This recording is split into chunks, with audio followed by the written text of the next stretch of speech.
مجھے پتا نہیں ہے ایسی موت آ جائے تو کیا فائدہ زندگی گزارنے کا، اپنے محبوب کو بھی نہیں جانتے ہو، کیا فائدہ زمینیں کمانے کا، اپنے پیغمبر کا تعارف بھی نہیں رکھتے ہو، کیا فائدہ تمہیں پلاٹ خریدنے کا، اپنے پیغمبر کی پہچان نہیں رکھتے ہو، کیا فائدہ زندگی بسر کرنے کا۔ یہ اونٹ تھا جسے پتا تھا پیغمبر تشریف لا رہے ہیں، اللہ کے نبی چلے گئے، اونٹ کی سختی ختم ہو گئی۔ آؤ میں آپ کو تیسری بات سناتا ہوں، میرے نبی کا کتنا تعارف ہے۔ جبریل براق لے کر آئے، جانتے ہیں براق؟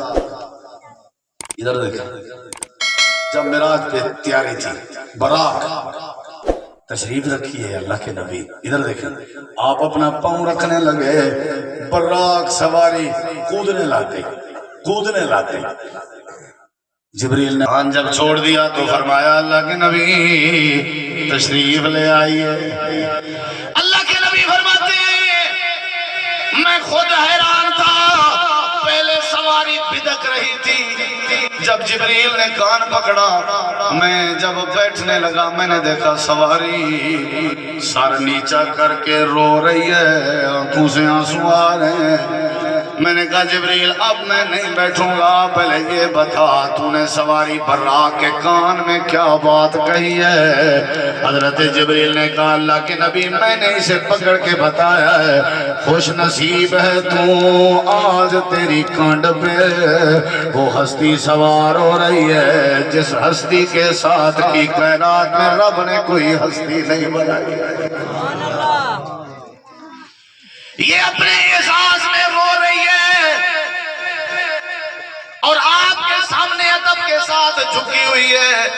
اوے صحبت پر والے ہو، آپ کی برادری کا ادنا سا طالب علم آپ کو یاد کراتا چلے، جانوروں کو بھی پتا تھا میرے نبی کی شان کیا ہے، افسوس کہ ہمیں پتا نہیں ہے، ہمیں پتہ نہیں ہے، ہمیں نبی کا پتہ نہیں ہے۔ ایسے مر جاؤ گے تو کیا فائدہ زندگی بسر کرنے کا، من نبیوں کا کیا سوال دو گے، کیا جواب دو گے، اللہ کے نبی کے جھنڈے تلے کیسے جگہ بناؤ گے۔ یہ میرے نبی کی شان تھی، ابھی تک ممبر نہیں بنا تھا، آپ کھجور کے ٹکڑے کے ساتھ ٹیک لگا کے خطبہ دیا کرتے تھے، صحابہ نے لکڑ کا ممبر تیار کیا، آپ نے کھجور کا تنا جو ہے اسے چھوڑا تو ایسے چند قدم آگے چلے، پیچھے سے رونے کی آواز آ رہی تھی، آپ روک گئے۔ صحابہ نے عرض کی وجہ کیا ہے؟ آپ نے فرمایا یہ کھجور کا تنا رو رہا ہے، اسے بھی پتا تھا کہ میرے ساتھ ٹیک لگانے والا کون تھا، کھجور کا تنا بھی جانتا تھا۔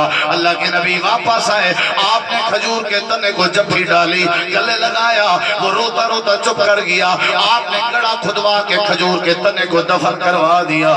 کھجور کے تنے کو بھی پتا تھا، اونٹ کو بھی پتا تھا، پتھروں کو بھی پتا تھا، ساری کائنات کے لوگوں کو پتا تھا ہمارے نبی کی شان کیا ہے۔ جب تک نبی کا تعارف نہیں ہو سکتا تب تک اسلام مکمل نہیں ہو سکتا، جنت ناممکن ہے، اللہ کی رحمت کا آنا مشکل ہے، اللہ کی طرف سے برکت کا آنا مشکل ہے۔ پہلے نبی کو پہچانو، اپنے سینے میں جگہ دو، اللہ پاک دنیا میں بھی بھلائی نصیب کرے گا اور اللہ آخرت میں بھی بھلا نصیب کرے گا۔ یہ میرے نبی کی پہچان۔ آپ نے فرمایا میں اس پتھر کو جانتا ہوں جو مجھے نبوت سے پہلے سلام کیا کرتا تھا۔ کتنی دلیلیں ہو گئی؟ کتنی دلیلیں ہو گئی؟ نہیں پتا کتنی ہو گئی؟ چلو پانچویں اور آخری دلیل، قرآن کہتا ہے حضرت سلیمان نبی کو اللہ نے ایک جہاز دیا تھا اس وقت کا، ہیلی کاپٹر، غدوها شہر ورواحها شہر۔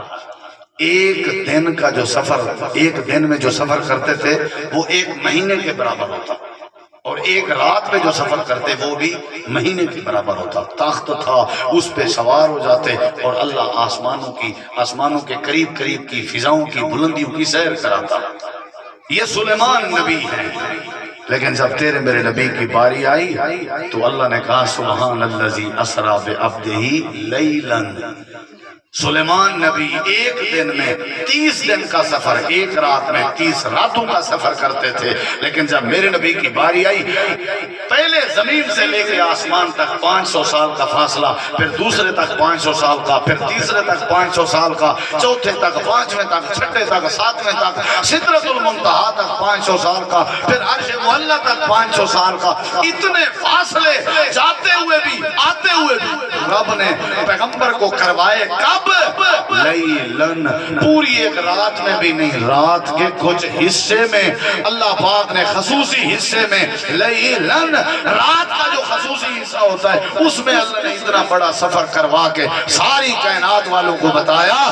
سلیمان نبی کو بھی اللہ نے سیر کروائی تھی، پر سیر تو میرے مصطفیٰ کی بات کا معاملہ ہے۔ تعارف ہوا کہ نہیں؟ میرے نبی کا یہ مختصر سا تعارف تھا۔ کیوں تعارف کروایا؟ میں نے کبھی سوچا آپ نے کیوں تعارف کروایا؟ اس لیے کہ ہمیں